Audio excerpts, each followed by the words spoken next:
இந்த 3 நாட்களாகவே எங்களுடைய எல்லா தலைவர்களும் வந்து இந்த உண்ணாவிரதத்துக்கு அப்புறம் உங்களுடைய உடல்நிலையை நீங்கள் பார்க்கணுன்ற ஒரு விஷயத்தையும் தொடர்ந்து வலியுறுத்தி வந்தார்கள்.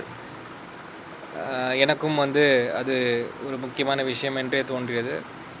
இன்று காலை வந்து எங்களுடைய தேசிய தலைவர் திரு மல்லிகார்ஜுன் கார்கே அவர்கள், எங்களுடைய எல்ஓபி திரு ராகுல் காந்தி அவர்கள், எங்களுடைய ஜெனரல் செக்ரட்டரி ஆர்கனைசேஷன் திரு கேசி வேணுகோபால் அவர்கள் மூவரும் என்னிடம் தொலைபேசியில் பேசி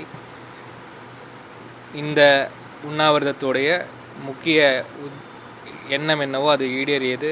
அடுத்த கட்டத்தில் இதை பெரிய அளவுக்கு நம்மளுடைய வீதிகளிலும் தெருக்களிலும் களத்தில் எடுத்து செல்ல வேண்டும் என்ற உத்தரவை எனக்கு பிறப்பித்தார்கள். அதே போன்று நம் இந்தியா அலையன்ஸை சேர்ந்த பல தலைவர்கள் இன்று மருத்துவமனைக்கு வந்து என்னிடம் இந்த உண்ணாவிரதத்தை கைவிட வேண்டும் என்று கேட்டுக்கொண்டார்கள்.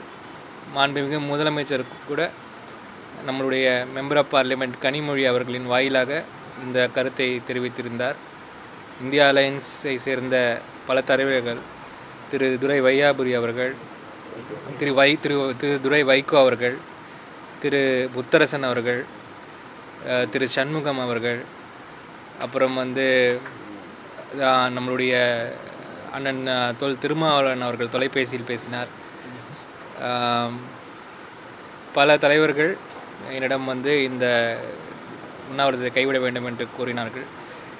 தேசிய தலைமையிலிருந்து இன்றைக்கி எங்களுடைய இன்சார்ஜ் கிரீஷ் சோடங்கரை இன்று ராத்திரி வந்தார். வந்து அவர் இந்த கருத்தை என்னிடம் தெரிவித்த போது எங்களுடைய மாநில தலைவர்கள், எங்களுடைய சட்டமன்ற தலைவர் ராஜேஷ்குமார் எம்எல்ஏ அவர்களின் முன்னிலையிலும், மாநில தலைவர் திரு செல்வ பெருந்தகை அவர்களின் முன்னிலையிலும், கிரீஷ் சோடங்கர் அவர்களின் முன்னிலையிலும், பிரவீன் சக்கரவர்த்தி அவர்களின் முன்னிலையிலும் நான் இந்த உண்ணாவிரதத்தை தற்காலிகமாக கைவிடுவதற்கு ஒப்புக்கொண்டேன்.